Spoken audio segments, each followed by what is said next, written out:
La historia de hoy comprende 3 capítulos. Y esos 3 capítulos son el 19, el 20 y el 21. Esta historia es la historia del pueblo de Dios de ese momento.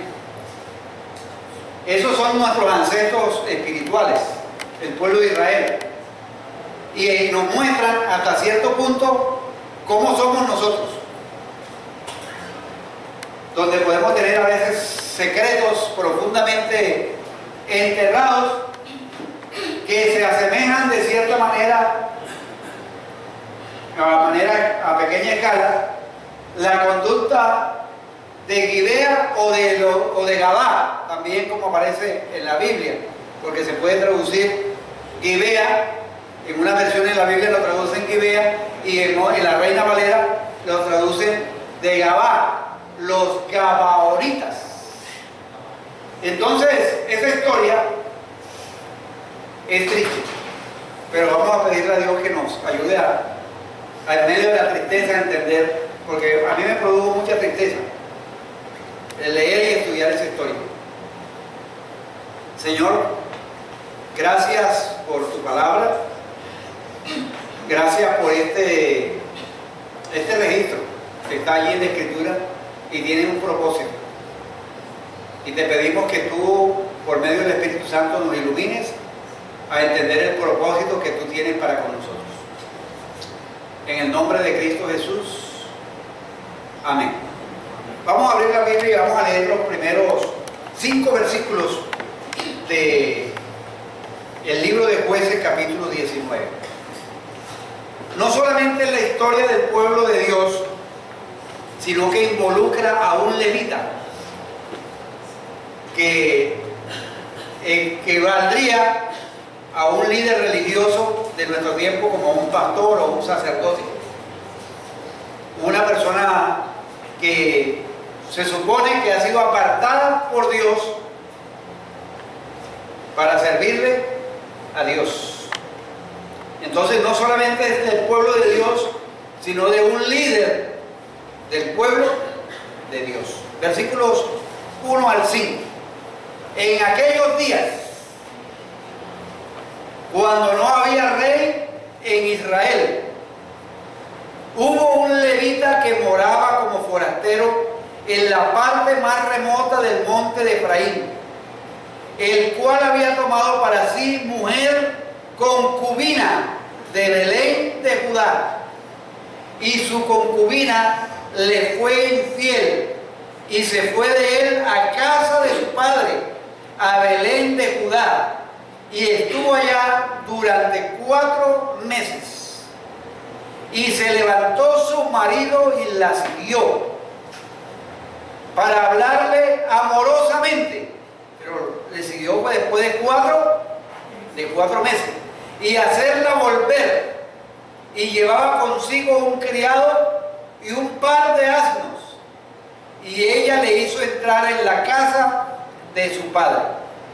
Y viéndole el padre de la joven, salió a recibirle gozoso, y le detuvo su suegro, el padre de la joven, y quedó en su casa 3 días, comiendo y bebiendo y alojándose allí.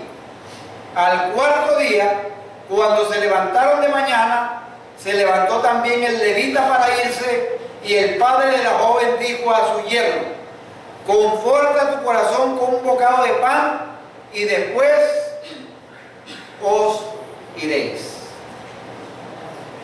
Podemos pasar a la siguiente. Quizás al leer el relato total, donde vemos que este levita se convierte en un carnicero, en un desprezador de su concubina, quizás nosotros al mirar ese cuadro, uno podría decir: no, pero eso es repugnante allá. Pero es probable que no hemos cometido lo que hizo ese levita, pero al igual que el levita, hemos de pronto fallado en prevenir ciertas cosas, permitiendo que sucedan por medio de nuestra indiferencia o nuestra apatía. Ahora, hay algo muy importante en el relato que vamos a ver, es como a veces también, como el levita, contamos una versión editada y mejorada de nosotros mismos. Y esa versión editada de quiénes somos nosotros involucra a veces nuestra conducta y cómo queremos presentarnos delante de las personas. Esta historia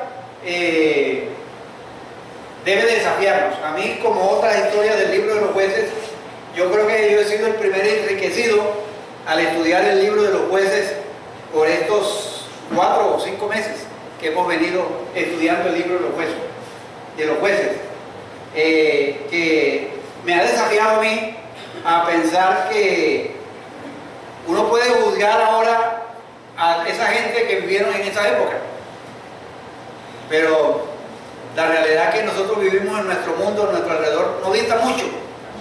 Cuando alguien deja de lado por fuera a Dios, no tiene en cuenta a Dios, como termina el capítulo 21, versículo 25, que no había en Israel rey, y cada quien hacía lo que bien le daba en gana. Entonces, vamos a ser desafiados también por esto. Ahora, algo que vamos a ver es cómo la cultura en un momento dado nos esclaviza y nos moldea. Y hacemos no lo que Dios dice, sino lo que la cultura nos dice, en vez de ser moldeados por el Señor y por su palabra. Ese es un desafío que yo encuentro allá. Cómo fácilmente uno puede ser moldeado por la cultura y no ser moldeado por la palabra de Dios y por el Señor. Ese es un riesgo que corremos todos, y me incluyo yo, corremos todos, de adaptarnos a este mundo y en cierto modo ignorar o rechazar lo que Dios ha dicho en su palabra. Entonces, el relato comienza hablando de que en la época que no había rey en Israel, entonces la historia gira alrededor de un levita. No es alguien que levita, sino un levita de la tribu de Leví, de los que estaban encargados de todo lo que tenía que ver con en el templo, y era una tribu especial dedicada para Dios. De hecho, esa tribu no tenía heredad y posesión en el pueblo de Israel, sino que las demás tribus tenían que sostener el ministerio de los levitas. Entonces, este levita se presenta teniendo una concubina, y ahí empieza la degradación. Diríamos nosotros, tenía una moza, la amante. El negocio había progresado tanto en su matrimonio que tenía una sucursal, una esposa de segunda clase. Pero en otras palabras, en esa cultura, una concubina era realmente un objeto sexual.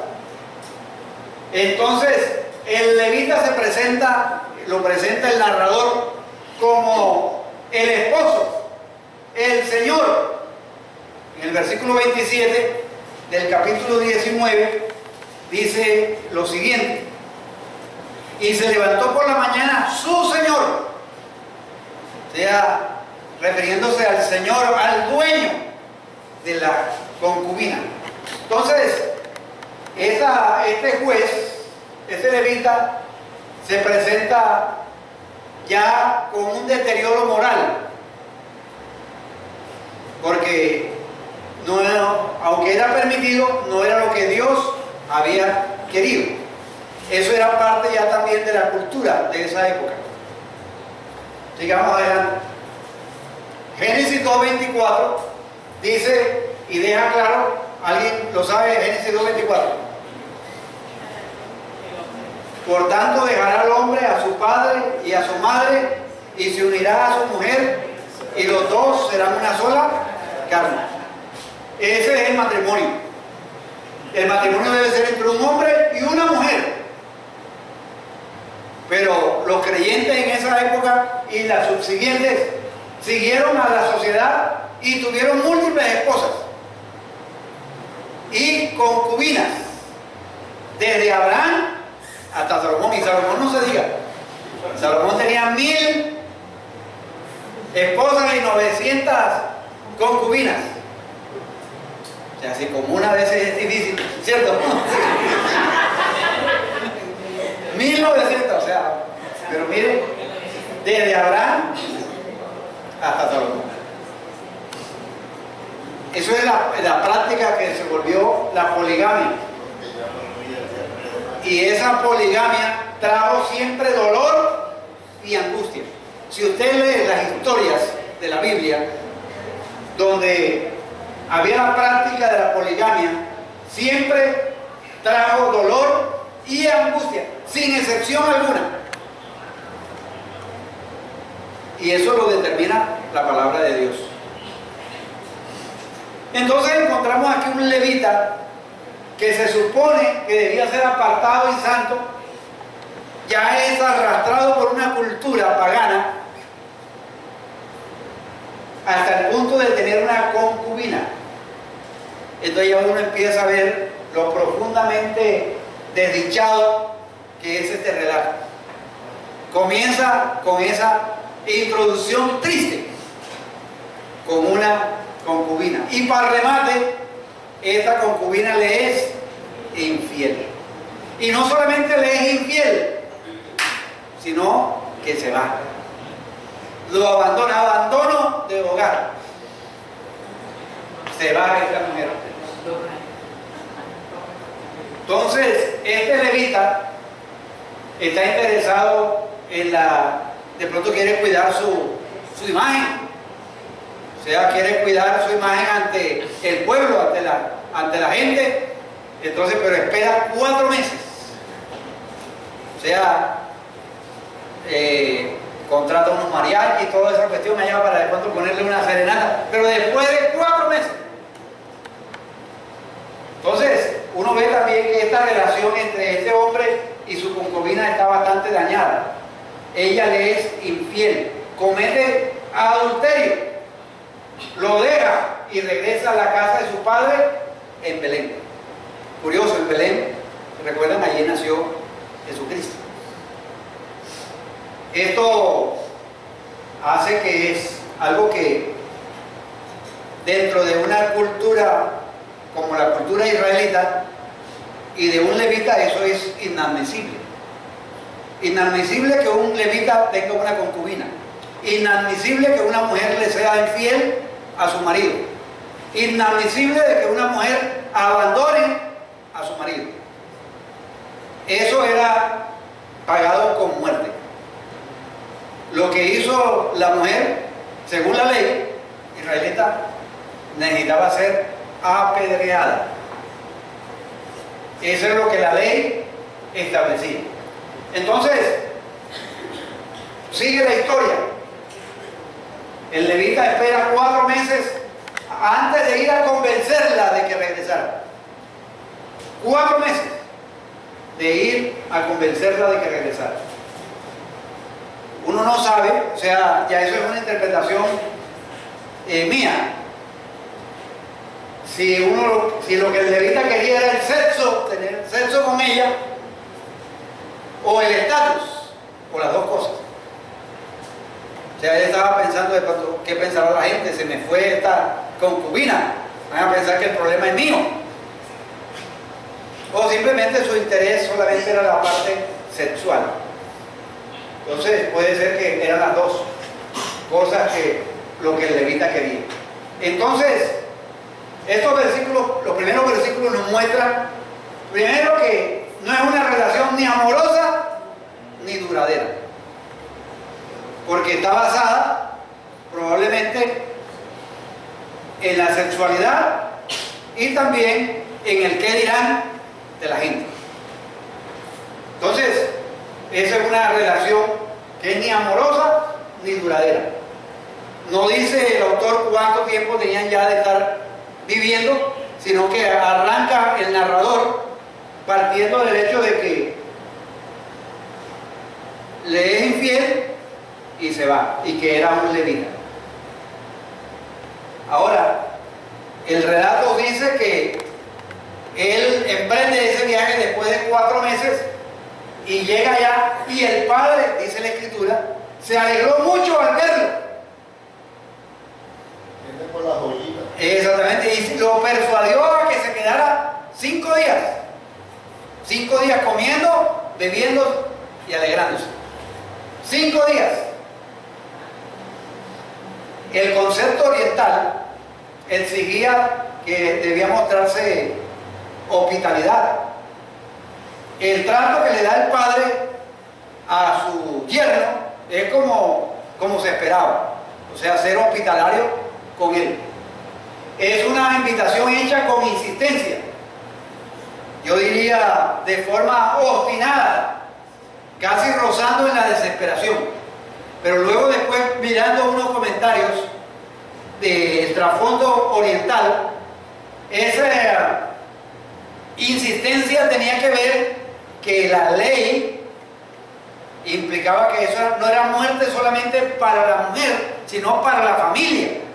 Un acto de eso era un acto de desgracia, no solamente para la mujer que cometía la infidelidad, sino para la familia.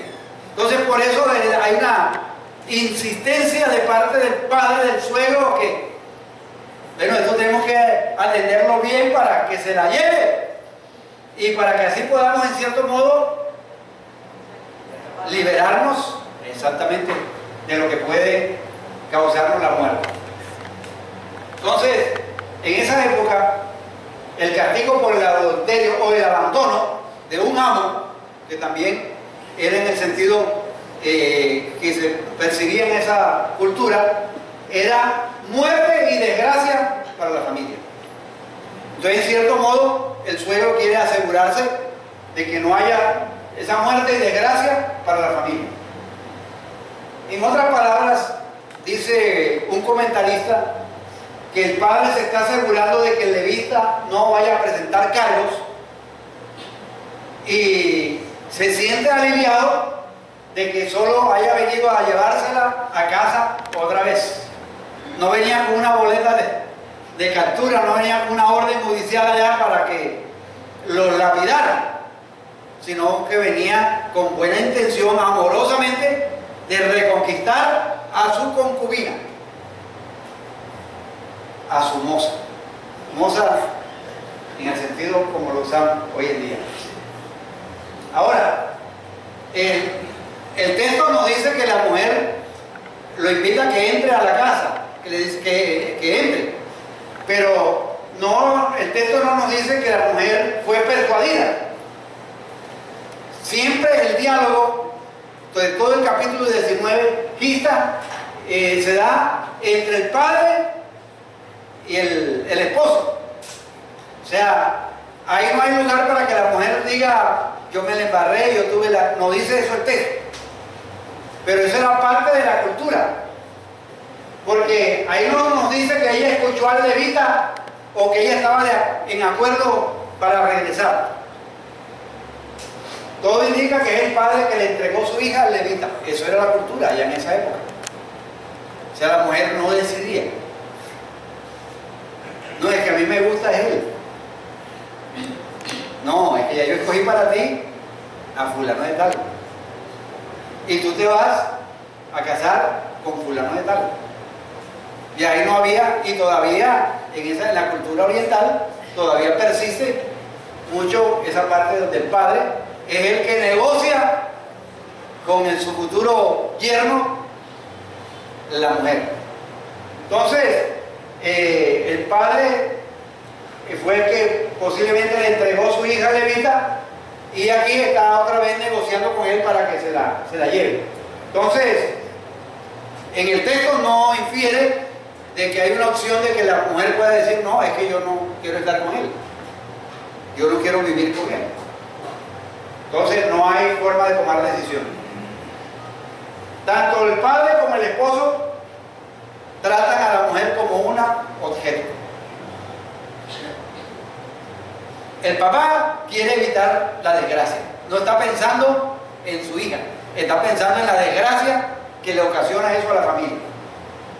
El levita está pensando en asegurar los favores sexuales.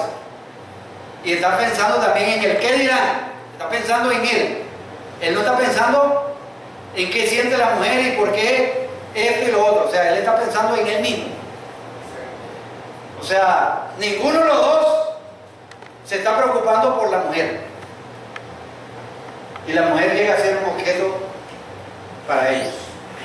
Hay un detalle que es menor, pero importante, a diferencia de todas las demás sesiones del libro de los jueces, que ninguno de los personajes es mencionado por nombre. El levita no dice, el levita Juan, no dice.